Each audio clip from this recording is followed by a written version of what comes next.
오늘 우리에게 주신 말씀을 통해서 어느 때까지입니까? 라는 제목으로 하나님 말씀 선포하겠습니다.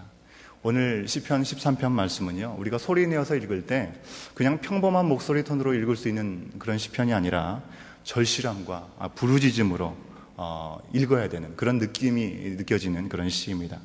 다윗은 우리가 지금 읽었지만 시편 전반부에서 4번씩이나 어느 때까지니까 라고 호소하고 있음을 우리가 확인할 수 있습니다. 그는 자신이 지금 경험하고 있는 고통, 이 고통이 어느 때까지인지 부르짖음으로 주님께서 속히 자신을 이 고통에서 건져주시기를 호소하고 있는 것입니다. 그가 당하는 고통이 무엇입니까? 바로 하나님께로부터 잊혀지는 것 같은 그런 상황이었다고 하는 것입니다. 1절 말씀 우리가 다시 한번 확인하기를 원하는데요. 함께 읽습니다. 시작.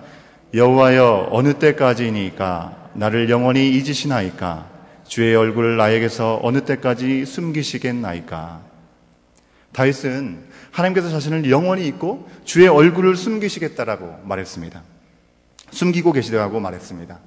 먼저 하나님께서 자신을 잊으셨다라는 아주 좀 극단적인 탄식을 하고 있는 거죠. 이것은 그가 그렇게 될 만한 이유가 바로 자신에게 있음을 간접적으로 고백하는 것을 우리가 볼 수 있습니다. 왜 그렇습니까? 성경에서 주께서 나에게 얼굴을 숨기신다라고 하는 그 말은요, 사람이 죄를 지었을 때 하나님께서 그들이 죄를 짓도록 내버려 두시는 심판을 하실 때 꼭 그런 표현을 쓰시기 때문에 그렇습니다. 신명기 31장 18절 말씀에서 우상숭배로 타락한 이스라엘 백성을 향해서 하나님께서 얼굴을 숨기신다라고 표현하고 있는 것을 확인할 수가 있습니다.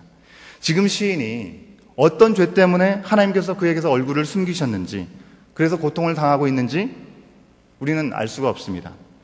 구체적으로 이 시가 기록된 때가 언제인지를 우리에게 분명하게 알려주고 있지 않기 때문에 그렇습니다. 하지만 우리는 다윗에 대해서 잘 알고 있지 않습니까? 그렇기 때문에 그의 생애에 일어났던 몇 번의 고비를 생각하면 예상해 볼 수 있는 거죠.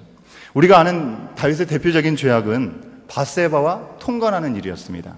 그는 자신이 저지른 이 성적인 범죄를 감추기 위해서 어떻게 했습니까? 자신에게 충성을 다했던 충신이었던 우리아를 죽을 수 있는 전쟁터에 보내서 죽도록 바로 살인을 조장한 죄를 지었던 것이었습니다. 성경에서 간음이라고 하는 것은요, 우상숭배하고 똑같이 사용되는 그런 표현이었습니다. 하나님께서 매우 미워하시는 죄로 성경에서는 기록하고 있습니다. 어쩌면 다윗은 바로 이 죄악을 저지른 후에 나단 선지자를 통해서 자신의 죄악이 어떤 것인지 깨달은 후에 밧세바의 사회에서 나왔던 이 아들, 이 아이가 죽게 되었을 때 너무나 고통스러워서 그때 고백했던 시인지도 모르겠습니다. 어쩌면 혹은 다윗이 이제 안정적인 왕좌에서 인구조사를 하면서 자신이 이렇게 영화를 누릴 수 있게 됐던 것, 그것이 바로 자신의 업적 때문이라고, 자신이 교만에 빠졌다가 그 죄로 인해서 온 백성이 어떻게 되었습니까? 3일 동안의 온역을 겪는 고통을 받는 심판을 받게 되었습니다. 이때 다윗이 이 시를 지었을지도 모르겠습니다. 중요한 것은요, 지금 다윗은 자신의 잘못과 상관없이 애매하게 하나님의 부재를 경험하고 있는 것이 아니라 자신의 죄로 인해서 하나님께서 얼굴을 숨기시는 경험을 하고 있는 것입니다. 하지만 다윗은 이 고통조차도 하나님께 호소함으로 자신의 회복, 자신의 구원은 오로지 한 분이신 하나님께만 있다는 것을 고백하고 있는 것입니다. 우리의 자녀가 우리에게 잘못했을 때 우리가 큰 소리로 야단을 치든지 매를 들기도 합니다. 하지만 아주 심각할 때는 어떻게 합니까? 매를 들지 않습니다. 소리도 치지 않을 때가 있습니다. 아이 스스로가 반성하기를 원하는 마음으로 내버려 둘 때가 있습니다. 이럴 때 아이들은 차라리 엄마 아빠가 날 때려주었으면 하는 그런 마음을 갖게 되는 것이죠. 왜 그렇습니까? 야단치고 때려준다는 것은 잘못한 것에 대한 대가를 치르게 한 후에 용서하겠다는 그런 의미가 있기 때문에 그렇습니다. 하지만 부모가 그 잘못한 것을 알면서도 그 어떤 조치를 취하지도 않을 때는 오히려 아직 용서받지 못했다는 그 상황 때문에 더 무서운 것이고 자신이 저지른 그 잘못에 대해서 더 크게 후회하게 되는 것입니다. 다윗은 지금 자신의 죄를 분명하게 알면서도 얼굴을 가리고 자신을 잊으신 것처럼 그렇게 계시는 하나님을 향해서 하나님, 나를 바라보시고 나를 이 죄에서 건져주십시오. 언제까지 절 그냥 이대로 내버려 두시겠습니까? 라고 호소하고 있는 것입니다. 이 잊혀짐은요, 그를 종일토록 번민하게 하고 마음속에 근심하게 했습니다. 원수들은 하나님의 도움을 받지 못하는 그를 더 괴롭혔습니다. 하나님과 관계가 단절된 이 다윗은 더 이상 원수들에게 두려움의 대상이 아니었다는 것입니다. 그래서 3절과 4절에서 그는 하나님이 다시 자신을 돌봐주시기를 간구하고 있는 것입니다. 3절 말씀 우리가 확인해 보기 원합니다. 3절입니다. 시작. 여호와 내 하나님이여 나를 생각하사 응답하시고 나의 눈을 밝히소서. 두렵건대 내가 사망의 잠을 잘까 하오며. 여기서 보시면 여호와 내 하나님이여 나를 생각하사라고 이야기하고 있습니다. 여기서 생각한다는 말은요, 앞서 나온 얼굴을 숨긴다는 말과 정반대되는 표현입니다. 생각한다는 것은 우리 머릿속에 떠올리는 생각을 의미하는 것이 아닙니다. 이 말의 원래 뜻은 유심히 바라본다라는 것을 의미하는 말입니다.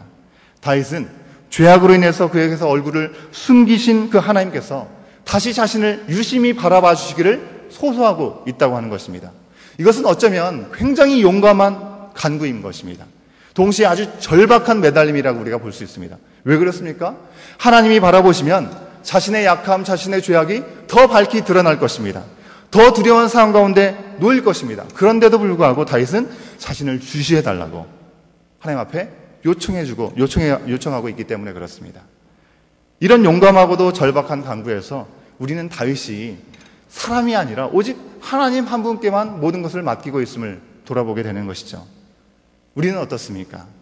우리는 다른 사람들이 나를 어떻게 생각하는가, 거기에 가장 중요하게 생각을 합니다. 누군가 나에 대해서 억울하게 오해를 하고 그리고 과장된 가십거리를 삼으면 그것처럼 힘든 것이 우리에게는 없습니다. 견디지 못합니다. 특히 이 넓은 칠레에서 좁은 이민 사회를 중심으로 살아가는 여러분들이 겪는 가장 큰 어려움은 나에 대해서 사람들이 편견을 갖는 것, 오해하는 것, 그리고 뒷담화를 갖게 되는 것일 것입니다. 설사 오해가 아니고 그것이 사실이고 내 약함이고 내 죄악이라 할지라도 이 잘못에 대해서 사람들이 이야기하고 때로 나를 시기하는 마음으로, 질투하는 마음으로 쉽게 정죄하고 그 이야기들에 즐거워한다면 그것만큼 고통스러운 일이 우리 가운데 없는 것입니다. 오늘 인터넷이 얼마나 발달됐습니까? 한국의 연예인들이 악성 댓글로 인해서 자살하는 일들이 너무나 많은 것을 우리가 쉽게 보게 되지 않습니까? 다른 사람들의 말 때문에 고통스러워하는 것, 이미 우리는 너무나 쉽게 가까이에서 볼 수 있는 모습이라고 하는 것입니다. 그런데 다윗은 달랐다는 것입니다. 그는 자신을 향한 사람들의 판단, 그것이 두려운 것이 아니었습니다. 3절 말씀에서 자신이 하나님에게서 멀어지면 영적인 어둠 속에서 사망의 잠을 잘까, 그것이 두려웠다고 하는 것입니다.